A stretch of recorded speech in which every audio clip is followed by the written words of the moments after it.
സ്ത്രീവിരുദ്ധനല്ല, പുരുഷവിരുദ്ധനുമല്ല, രണ്ടുമല്ല. ആ സ്ത്രീ പുരുഷൻ എന്ന് പറയുന്നത് നമ്മുടെ സമൂഹത്തിൻ്റെ മനുഷ്യ സമൂഹത്തിൻ്റെ മാനവരാശിയുടെ ഘടകമല്ലേ. സ്ത്രീയും പുരുഷനും ചേർന്നല്ലേ ഈ സമൂഹത്തെ സൃഷ്ടിച്ചിരിക്കുന്നത് തന്നെ. ആദിമകാലത്തെ നമുക്കൊന്ന് സങ്കല്പിക്കാം. ആദിമകാലത്ത് സ്ത്രീയും പുരുഷനും ഇണചേർന്നല്ലേ കുട്ടികളുണ്ടായത്.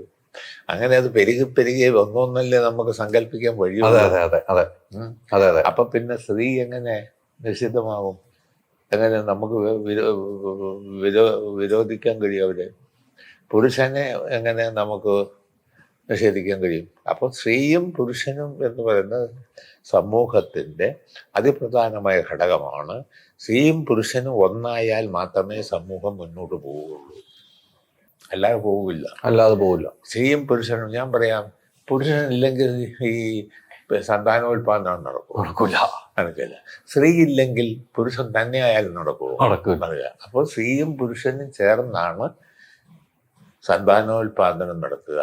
അത് പുരുഷ കുട്ടികളെയും ആൺകുട്ടികളെയും പെൺകുട്ടികൾക്കും ജന്മം നൽകുന്ന അങ്ങനെയാണ് പാരമ്പര്യമായി തന്നെ സമൂഹം, ലോകം ഇങ്ങനെ പോയിക്കൊണ്ടിരിക്കുന്നത്. അതിലേതെങ്കിലും ഒരു ഘടകത്തെ നമുക്ക് നിഷേധിക്കാൻ പറ്റില്ല. ഏതെങ്കിലും സ്ത്രീ തെറ്റ് ചെയ്തു എന്നതുകൊണ്ട് സ്ത്രീ സമൂഹം ആകെ തെറ്റാണെന്ന് പറയാൻ പറ്റില്ല. ഏതെങ്കിലും ഒരു പുരുഷൻ തെറ്റ് ചെയ്തെന്നോട്ട് ആകെ പുരുഷ സമൂഹം തെറ്റാണെന്ന് പറയുന്നതും തെറ്റാണ്.